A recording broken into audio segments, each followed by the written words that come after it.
You could discover information on the 49ers' search for gold, the California Gold Rush, and more, but that just tells a portion of the tale. The fact is that one of the worst eras in US history began with the Gold Rush, but for many years, this horrific past was kept hidden. What exactly took place then? Nicole Myers Lim and Jaden Lim are mother and daughter. They are promo women who grew up knowing their families survived violence that was in part sparked by some of the propaganda. Through commercials, essays, and cartoons, the desire for gold was promoted throughout California. You can see a 49er carrying a rifle and multiple handguns in this image. A miner is shown wearing a rifle and a knife.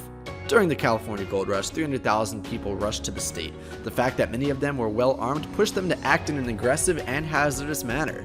The book, An American Genocide, written by UCLA professor Benjamin Madley, took him 10 years of research to finish. By arming the militias, the U.S. Army participated in the wars. Therefore, the U.S. Army donated surplus weapons from its inventory, such as firearms, pistols, ammunition, sabers, and cutlasses, to the state of California. $6 million was spent on knives and handguns alone by settlers in California between 1848 and 1852. Today, that would be equivalent to $200 million. For genocidal violence, they were well prepared. In the initial year of the gold rush, the northern, central, and southern goldfields were established as 3 mines. Countless local folks would be taken by large ranches and sent up to the mines, and Native Americans being viewed as disposable was a quite common occurrence at the time. No food or water was provided to them, just like disposable labor, they were treated. While some white miners sought to get rid of Native Americans who were mining openly, others used the time as an excuse to commit brutal killings.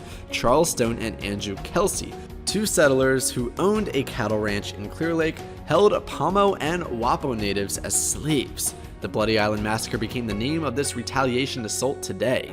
Bloody Island was frequently described as a fishing settlement and as being a simple, tranquil community. The majority of those killed were women and children, which is something we can say with certainty. Additionally, we are aware that no one was held responsible and that Stone and Kelsey's reputations were unaffected by the tragedy.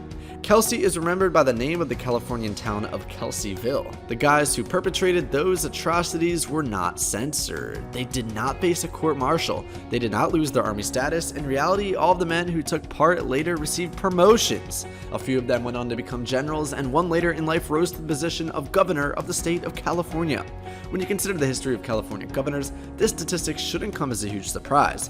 The first governor of California was Governor Burnett, who made an introductory statement in his inauguration speech to Californians when he declared, quote, a war of extermination, quote, against California's indigenous population, and talked about how it was both necessary and unavoidable. That is unquestionably a component of Manifest Destiny.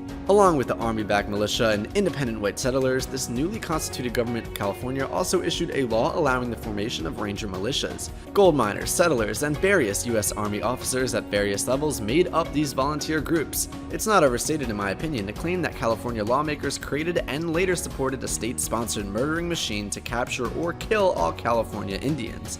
They were sent on 24 murdering missions for roughly 11 years, from 1850 to 1861. More than $1.5 million was spent in California on those 24 campaigns. Today, that's worth more than $50 million, and the U.S. Congress paid the territory virtually the whole amount back. The ironically called, quote, Act for the Government and Protection of Indians was also approved by California's first government in 1850, and it contained a list of 20 prohibitions on the way of life of Native Americans. They lost their legal rights and safeguards as a result.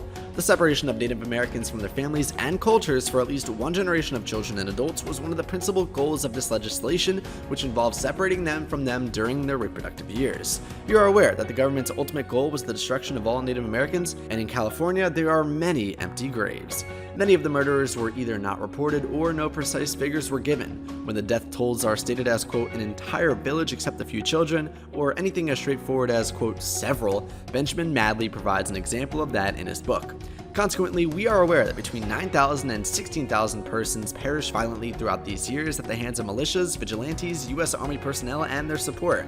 Such a large number of these specifics have been concealed or overlooked. In reality, Holt McDougall, the company that published the elementary school social studies textbook, said in a statement to Insider that they are now evaluating these inaccuracies. So guys, that was it for today's video. What do you think about our video? Let us know in the comment section down below. If you're new to our channel, be sure to subscribe and ring that notification bell so that you never miss a video. Thanks for watching. See you guys next time.